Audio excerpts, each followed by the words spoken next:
Donc, les marches funèbres, les soirs précédant l'Halloween, le jeudi, vendredi, samedi, donc les 25, 26 et 27 octobre, de 19h à 20h, on invite les gens à attraper leur bord du cercueil pour aller mettre en terre pour de bon le petit être maléfique qui a semé le mal, le désarroi et la mort, ici même à la pointe du moulin, à de trop nombreuses reprises.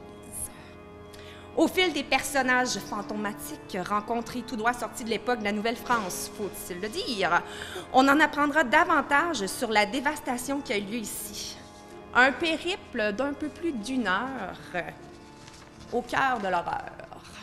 Bien, la Pointe de l'horreur, dans le fond, c'est une campagne de financement au niveau de la Pointe du Moulin. Mais par contre, pour le grand public, bien, c'est 4 jours de festivités autour du thème de l'Halloween. On a différents volets qui s'adressent à différents publics, que ce soit les 13 ans et plus, donc nos adolescents, les adultes, les 18 ans et plus aussi, nos adultes pour un bal costumé, mais également une programmation familiale durant les week-ends. Puis, dans le fond, c'est votre principale activité de financement pour le moment. Ça va servir à quoi, les fonds amassés durant tout le week-end?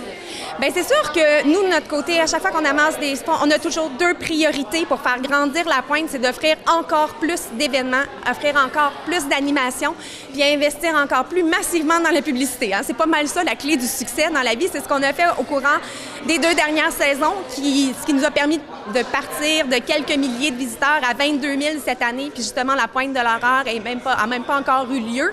Donc, c'est sûr que les sommes qu'on va avoir de plus grâce à cet événement-là, bien, c'est ce que ça va nous permettre de faire, de bonifier notre offre encore plus, puis de se faire connaître aussi en dehors de la région de Vaudreuil-Soulanges, vraiment en visant tout le Grand Montréal. Puis parle-moi aussi de la soirée cocktail dînatoire. Je pense que c'est ça l'activité un peu qui va ramasser le plus de sous, qui va être très, très, très agréable aussi. Parle-moi un peu. Effectivement, on a un cocktail dînatoire le jeudi, le 25 octobre. Donc, dans le fond, on invite les gens, principalement les gens d'affaires, mais n'importe qui veut soutenir également là, la Pointe du Moulin dans sa mission. C'est sous forme de 5 à 7.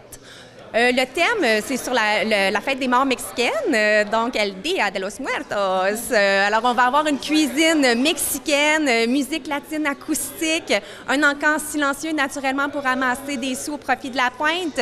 Puis également, bien, ça donne l'accès VIP à l'inauguration des marches funèbres. Bien, exactement, les petites familles n'ont pas été oubliées dans tout ça. Le samedi, le dimanche, donc 27-28 octobre, on a une belle programmation familiale de jour, entre 10h et 16h.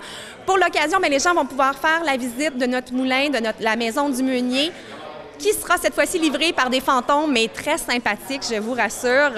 On aura également un rallye partout autour du parc pour découvrir, on l'appelle l'Halloween, le rallye Halloween autour du monde, donc pour découvrir les différentes traditions l'entourant cette fête-là.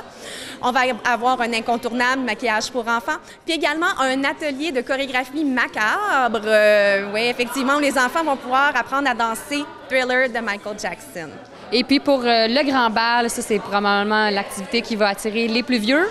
Exactement. Le bal costumé, bien, ça s'adresse naturellement aux 18 ans et plus. Aux gens qui ont envie de faire la fête, ça commence à 22h le samedi 27 octobre. On attend les gens déguisés, costumés, masqués.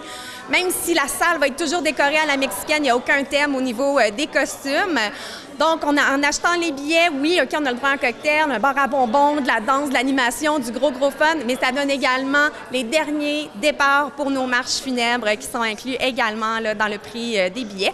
On a seulement environ 200 places de disponibles, alors il faut se hâter pour acheter les billets en se rendant au www.pointedelhorreur.com.